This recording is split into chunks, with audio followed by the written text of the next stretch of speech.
Hello friends, chemical equilibrium काफ़ी tough chapter माना जाता है, तो मैं आपको केमिकल इक्विलिब्रियम के लिए सीरीज ऑफ वीडियोस जो है वो प्रोवाइड कराऊंगा हमारे चैनल युवा इंस्टीट्यूट यूट्यूब पर। पहली वीडियो जिससे मैं शुरू कर रहा हूं दैट इज बेसिक्स, बिल्कुल basic regarding equilibrium constant.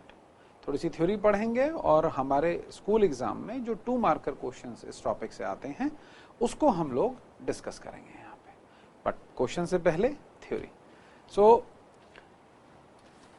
First thing is what is equilibrium. Sir ये इक्विलिब्रियम क्या होता है एक्चुअली? देखो बेटा, हमारे नेचर में रिएक्शंस जो हैं वो रिवर्सिबल नेचर के होते हैं, यानी कि वो रिएक्टेंट प्रोडक्ट में बदलेगा, प्रोडक्ट रिएक्टेंट में बदलेगा। सर क्या सारे ऐसे होते हैं? नहीं बेटा, सारे रिएक्शंस रिवर्सिबल नहीं होते। जैसे कंबशन है ना, आप वुड में को बर्न कर देते हैं तो वो इरिवर्सिबल चेंज है, या एसिड बेस न्यूट्रलाइजेशन है वो एक इरिवर्सिबल चेंज है, या रिडॉक्स रिएक्शन है वो एक इरिवर्सिबल चेंज है। तो इनके अलावा जो रिएक्शंस हैं वो रिवर्सिबल चेंज माने जाते हैं, राइट? हम लोग ये कहते हैं कि जब रिएक्टेंट प्रोडक्ट में कन्वर्ट हो रहे हैं और प्रोडक्ट रिएक्टेंट में कन्वर्ट हो रहे हैं तो कॉन्सेंट्रेशन चेंज हो रही है एक यूनिट टाइम में। तो रेट क्या हो गया? Change in concentration per unit time. तो इक्विलिब्रियम एक ऐसा पॉइंट है, it is the state of a reversible reaction at which the rate of forward reaction is equal to the rate of backward reaction. यानी जितने time में जितनी reactant की concentration product में बदले उतने ही टाइम में प्रोडक्ट की कॉन्सेंट्रेशन रिएक्टेंट में बदल जाए, राइट? एग्जाम्पल ले लेते हैं। Physical process. फिजिकल प्रोसेस का मतलब जहां कोई केमिकल रिएक्टिविटी नहीं हो रही है, सॉलिड से लिक्विड हो रहा है, लिक्विड से गैस हो रहा है, या सॉलिड से गैस फेज में चेंज है। तो यहां देखेंगे H2O converting from liquid to the gaseous phase. तो ये क्या हुआ? एक फिजिकल प्रोसेस। अगर रेट ऑफ इवेपोरेशन और रेट ऑफ कंडेंसेशन बराबर हो गए, इट मींस इक्विलिब्रियम अचीव हो गया, right? Similarly chemical process, nitrogen gas is combining with hydrogen gas to form ammonia.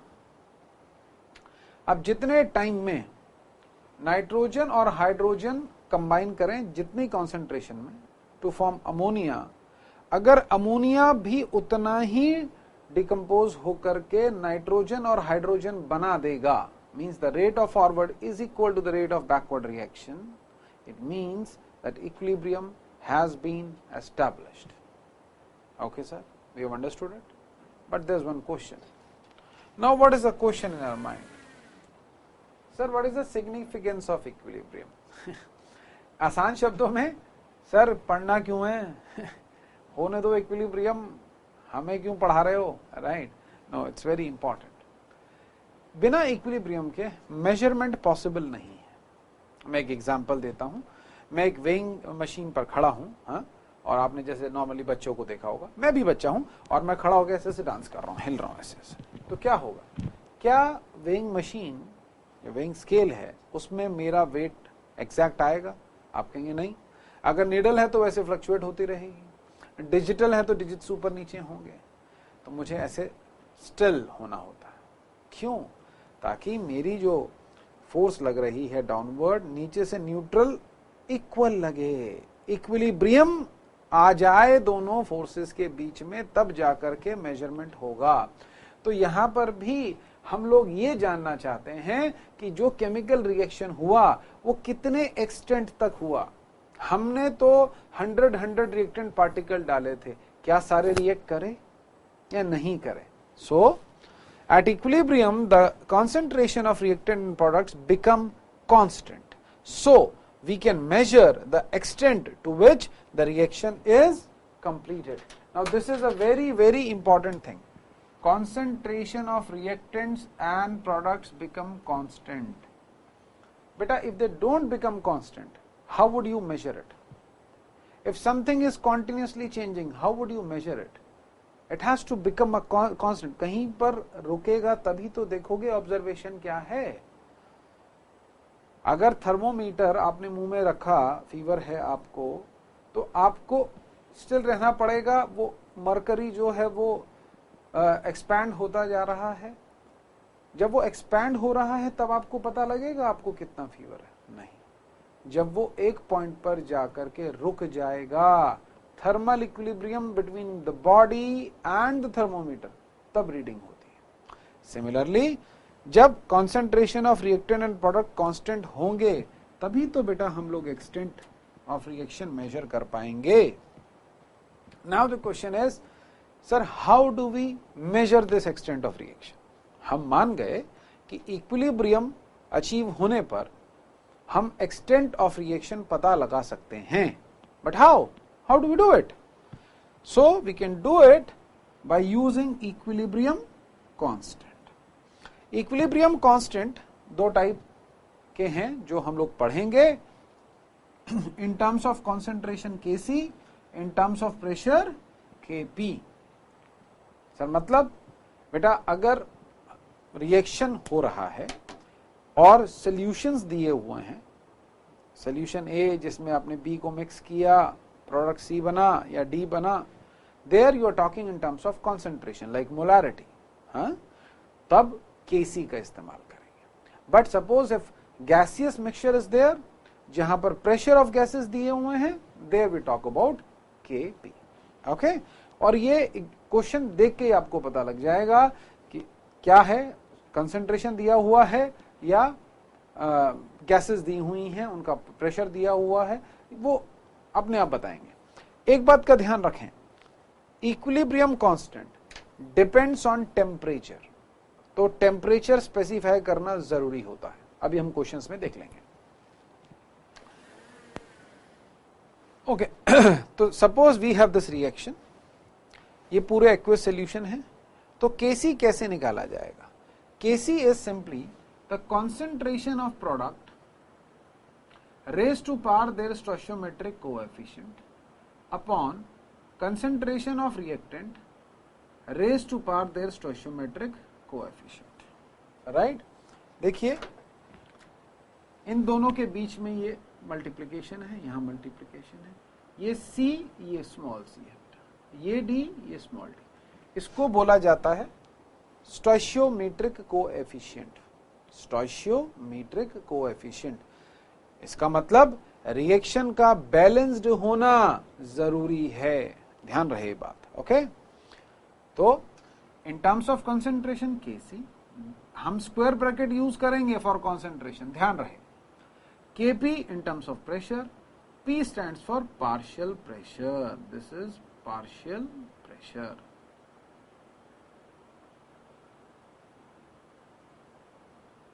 ठीक है, तो partial pressure of C raise to power C, D raise to power D, फिर इसमें देखिए product sign है बीच में, multiplication, A partial pressure of A raise to power A, partial pressure of B rays to power B। ठीक है, okay. अब एक छोटा सा क्वेश्चन लेते हैं, बेसिक क्वेश्चन है जो आप लोगों से पूछा जा सकता है 2 मार्कर का। आपको एक इक्विलिब्रियम दिया गया है और उसकी कॉन्सेंट्रेशंस दी गई हैं। What is given? Concentration is given to you. What is it that you have to find out? Kc, right? तो क्या करेंगे? SO3 प्रोडक्ट, कोएफिशिएंट है तो स्क्वायर हो गया, then SO2 coefficient is 2, O2 coefficient is 1, तो इसलिए हम 1 लिखा। Now we will simply calculate. यहाँ कॉन्सेंट्रेशन इज 1.90 स्क्वायर अपॉन 0.6। कोई जरूरी नहीं है कि स्क्वायर ब्रैकेट में लिखें आप, अब आप पैरेंथेसिस का इस्तेमाल भी कर सकते हैं। You can use this 0.82 like this, and now you have to solve it out to get the answer. Simple question आएगा, you have to put down the steps. पहले केसी के एक्सप्रेशन लिखेंगे, वैल्यूज पुट करेंगे, answer निकाल लेंगे। अब basics में एक चीज और यहां पर मैंने इंक्लूड की है, दैट इज आइडेंटिटीज। अगर रिएक्शंस में थोड़ा बहुत चेंज हो तो केसी कैसे चेंज होता है,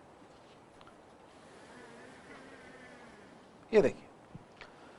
अगर आप एक गिवन रिएक्शन है A plus B give C plus D, KC है X, अगर इसको आप रिवर्स कर देते हैं, देखिए मैंने उल्टा कर दिया, प्रोडक्ट्स को रिएक्टेंट पर ले आया, रिएक्टेंट को प्रोडक्ट्स पर ले गया, तो केसी क्या हो जाता है बेटा, इन्वर्ट हो जाता है, इन्वर्ट हो जाएगा। अगर X है तो 1/x हो जाएगा। एक फटाफट एक क्वेश्चन ले लेते हैं, 2 मार्क का क्वेश्चन आता है, आपको ये पूछा जाता है, ये रिएक्टेंट रिएक्शन है, केसी का वैल्यू दिया हुआ है और देखिए टेम्परेचर स्पेसिफाइड है 1000 केल्विन, राइट।